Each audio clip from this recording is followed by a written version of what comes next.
maashaallah namoonni carqii na gaafattan jechuudha. Kunoo carqiin haaraan bifti baay'ee tokko babbareedu galee jira.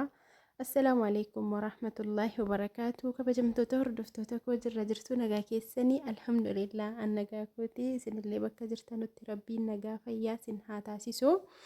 Egaa kunoo akkuma argitan carqiiwwan baay'ee tokko babbareedu maashaallah tuun hodhaminuu akka kanatti bareedee gaafa hodhame yoogaa እና irra hedduun keessanii kaa bifa carqii fil nagaafattu jechuudha yeroo mafarrashaa ajajachuu jettanu. Kanaafi carqiin kun kaleessa bu'ee kaleessa galee jechuudha. Garuu torbee booda carqiin akka kanatti argitan kun inuma hin jiruun isiniin jedha. Namoonni ajajachuu barbaadanii ajajadhaan isiniin jedha. Suuraas kunoo suuraadhaanis viidiyoodhaanis gadhiiseera. Namoonni viidiyoo irraa iskiriinshuutii gochuun isin didee suuraa isa kanarraa asumarraa iskiriinshuut godhaatii xiyya irratti godhaa yookiin immoo akkuma ta'ettu keessaan waasaappiidhaan natti ergadhaan isiniin jedha inshaallah.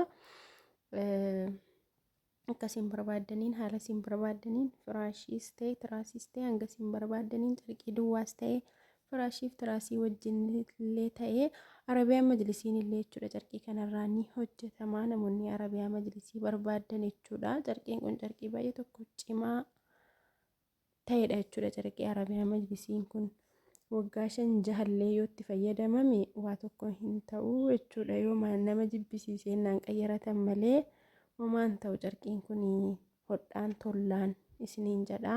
Garuu hodhaan hin tolle taanaan immoo kaawwantii hundinuu tolchaadha maal jedhama ijoollee jecha jiran irraa fadhee akkasii inshaallah sittiin jiibiin sun illee baay'ee tokko bareeddi hundinuu ni bareeda yeroo hodhamin isiniin jedha. Ajajadhaa firaashii wajjinis ta'e duwwaas ta'e lakkoofsi koo duwwaa 941527463 waatsaappiis telegiraamiis iimoos qaba. Irra guddaa garuu kan inni irratti argamu waasaappiidha.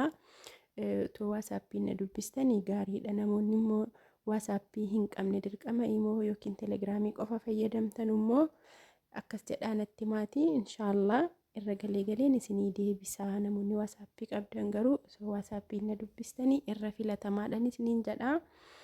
Egaa Saalihaa Tube magaalaa Jimmaarraa godina Jimmaa bakka isin barbaadanii isinii qaqqabsiisuu nan danda'a jechuudha. Isinii qaqqabsiisuu yeroon jedhu dirqamaan ofii qaamaan fuudhee deemuu miti.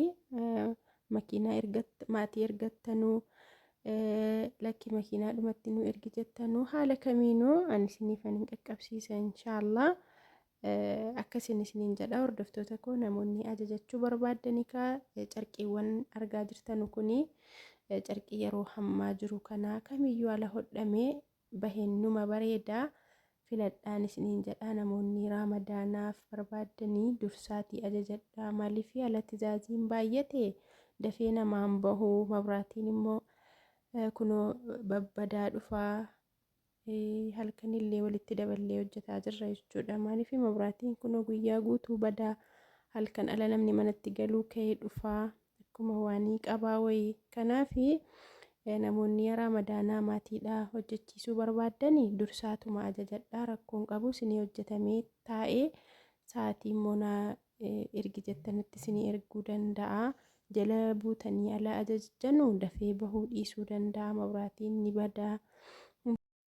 Kanaafi namoonni raamadaanaa fayii keessatti maatii sarpiraayizii gochuudha hojjechiifachuu barbaadanii dursaa ajajadhaan inni isiniin jedha. Carqiin kun kan yeroo hammaa jiru kan kaleessa galeedha. Egaa kun guyyaa 2-3 booda carqiin keessa babbareedaan akka jiru ni dhuma. Torbii booda carqiin kun tasuma argamuu dhiisuu danda'a jechuudha. Garuu kan biraas immoo ni gala inshaallah.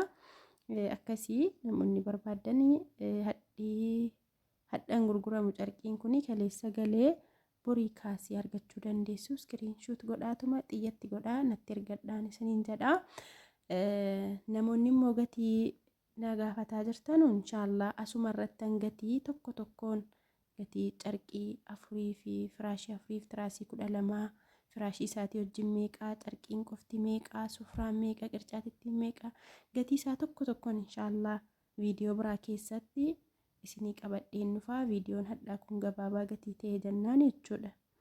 inshaallah asumarratti kaalkuleet godhattanii isin keessaan na dubbistanii ajajachuu qofa jechuudha. Maaliif namoota baay'eedha kan keessaan na gaafatu. Gatii firaashii afuriif tiraasii ammanaa meeqaa maal jettanii namoonni baay'een keessaan na gaafattu. Garuu kan ajajatu muraasaa. Kanaaf inshaallah akka keessaanii biizii walii hin goonee fi asumarratti gatii isaa bartanii isinii baasuuf dhiisuusaa asumarratti kaalkuleet godhattanii keessaanii itti amantanii kaatanii gatii isaa bartanii ajajachuudhumaaf inshaallah keessaa waliin dubbanna jechuudha. Inshaallah siichi gatii isaa asumarrattan tokko tokkoon isinii hima. Yaa waan meeshaa kamiyyuu gatii isaa asumarrattan dubbadha. Garuu yeroo viidiyoon gabaabbatee Alii Fayyisaa Ardaman irraanfadhee dhiisa malee meeshaa biraa ni beektu nan dubbadha gatii isaa tokko tokkoon. Garuu inshaallah mafarrashaas hamman gadhiisuun gatiin isaa waliigalatti hammanaa. Firaashiin tokko hammanaa, tiraasiin tokko hammanaa, carqiin isaa hammanaa jedheetan inshaallah tokko tokkoon asumarratti isinii dubbadha. Asumarratti tilmaammattanii firaashii hammana yoon bite birriin isaa hammana naa ta'a jettanii yaaddanii itti amantanii itti karoorfattanii itti seentu jechuudha. Inshaallah keessaan biizii wal godhaa ooluurra wayyure inshaallah. Amrii kulli rabbiin nuuf laaffisu. Namoonni hanga yoona viidiyoo kana hanga xumuraatti ilaaltanii baay'ee tokko galatoomaa ulfaadhaa. Jazakumullahu khairan. Laayikii godhaa, sabskiraayib godhaa namoonni sabskiraayib hin goone. Hanga viidiyoo biraatii walitti deebinutti nagaa rabbii keessanaaf turaa. Assalaamu alaikum warahmatullahi wabarakaatuh. Turtii gaarii hunduma keessaniyyuu.